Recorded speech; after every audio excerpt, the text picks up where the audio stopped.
গ্রীষ্মকাল আসলেই রাস্তার পাশে কিংবা গ্রামে যেখানেই তাকায় কাঁঠালের গাছ অন্ততপক্ষে একটা হলেও চোখে পড়ে। লোকে বলে কাঁঠালের কোনো কিছুই ফেলবার নয়, বাংলাদেশের জাতীয় ফল কাঁঠাল। আর এই কাঁঠালে রয়েছে অনেক উপকারিতা। কাঁঠালে রয়েছে প্রচুর পরিমাণে ভিটামিন এ, এছাড়াও রয়েছে ভিটামিন সি। কাঁঠাল আঁশ জাতীয় খুব রসালো একটি ফল, যার ফলে এটি খেলে কোষ্ঠকাঠিন্য দূর হয়। কাঁঠালে থাকা প্রোটিন ও অ্যান্টিঅক্সিডেন্ট ব্লাড সুগার নিয়ন্ত্রণ করে। কাঁঠালে প্রচুর পরিমাণে ভিটামিন এ ও বিটা ক্যারোটিন থাকায় চোখের দৃষ্টিশক্তি ভালো রাখতে সাহায্য করে। কাঁঠালে রয়েছে ক্যালসিয়াম ও ম্যাগনেসিয়াম, যা হাড় মজবুত করতে সাহায্য করে। কাঁঠাল খেলে তৎক্ষণাৎ শক্তি পাওয়া যায়। কখনো ভেবে দেখেছেন কি এর কারণ কি?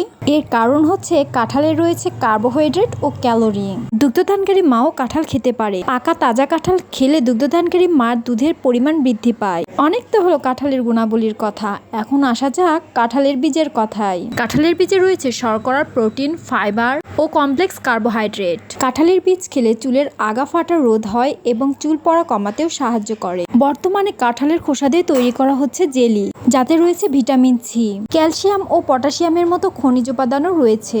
যাদের ডায়াবেটিস ও কিডনি রোগজনিত সমস্যা রয়েছে তারা বিধিনিষেধ মেনেই কাঁঠাল খাবেন।